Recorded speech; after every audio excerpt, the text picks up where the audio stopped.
केंद्र सरकार नया ऑनलाइन गेमिंग बिल लेकर आई है, जिससे ड्रीम 11 जैसी रियल मनी गेमिंग एप्स पर बैन लगने वाला है। अब इन पर टीम बनाकर पैसे नहीं लगाए जा सकेंगे। हालांकि BGMI जैसे ई स्पोर्ट्स को कानून के दायरे से बाहर रखा गया है। नमस्ते, मैं हूं नेहा। आखिर सरकार ने रियल मनी गेमिंग पर बैन क्यों लगाया? क्या वाकई देश में पैसे लगाकर ऑनलाइन गेम खेलना बंद हो जाएगा? और बैटल ग्राउंड जैसे गेम इसके दायरे से बाहर क्यों है, जानेंगे आज के एक्सप्लेनर में। केंद्र सरकार ने promotion and regulation online gaming bill 2025 Lok Sabha में पेश कर पास करा दिया है। अब ये बिल राज्यसभा और राष्ट्रपति की मंजूरी के बाद कानून बनेगा। इस बिल के तहत किसी भी तरह के ऑनलाइन मनी गेम्स को ऑफर, खेलना, प्रचार या मदद करना बैन होगा। जहां एंट्री फीस या पैसे जमा करने की शर्त होगी, उसे ऑनलाइन मनी गेम माना जाएगा, चाहे स्किल हो या lucky draw. Online money games के विज्ञापन पर पूरी तरह रोक होगी। बैंक और फाइनेंशियल कंपनियां इन गेमिंग प्लेटफॉर्म्स का ट्रांजैक्शन नहीं करेंगी। कानून लागू करने के लिए 50 करोड़ रुपए खर्च कर नई संस्था बनाई जाएगी। उल्लंघन पर 3 साल जेल, 1 करोड़ तक जुर्माना, विज्ञापन करने पर 2 साल जेल और 50 लाख तक जुर्माना होगा। ये कानून सिर्फ रियल मनी गेमिंग पर ही लागू होगा। ई स्पोर्ट्स इससे बाहर होंगे।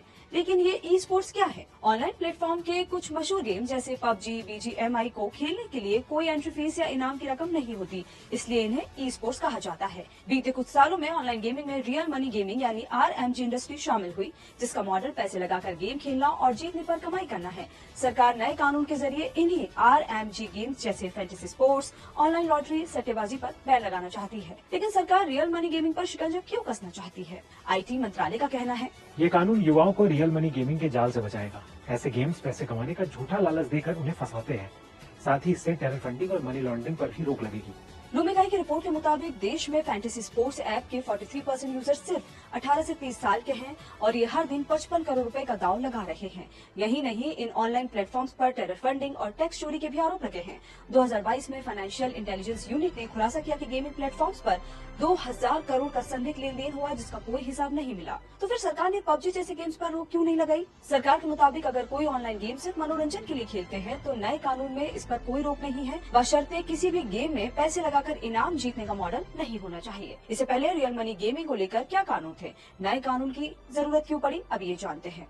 रियल मनी गेमिंग 2 तरह की होती है, स्किल बेस्ड और गेम ऑफ चांस। पुराने कानून में स्किल गेम्स को कानूनी माना गया था, जबकि चांस गेम्स अवैध थे। इसी अंतर का फायदा उठाकर कंपनियां गेम्स को स्किल बेस्ड बताती रही, लेकिन अब दोनों ही कैटेगरी पर एक जैसे नियम लागू होंगे। वहीं नए नियम में कानून तोड़ने पर सजा के प्रावधान है। ऐसे में भारत में रजिस्टर्ड कंपनियों को इस कानून का पालन करना होगा और पैसे लेकर गेम खिलाने का मॉडल बंद करना होगा। हालांकि ये नहीं कहा जा सकता कि ऑनलाइन प्लेटफॉर्म्स पर गेमिंग या सट्टेबाजी पूरी तरह से रुक जाएगी।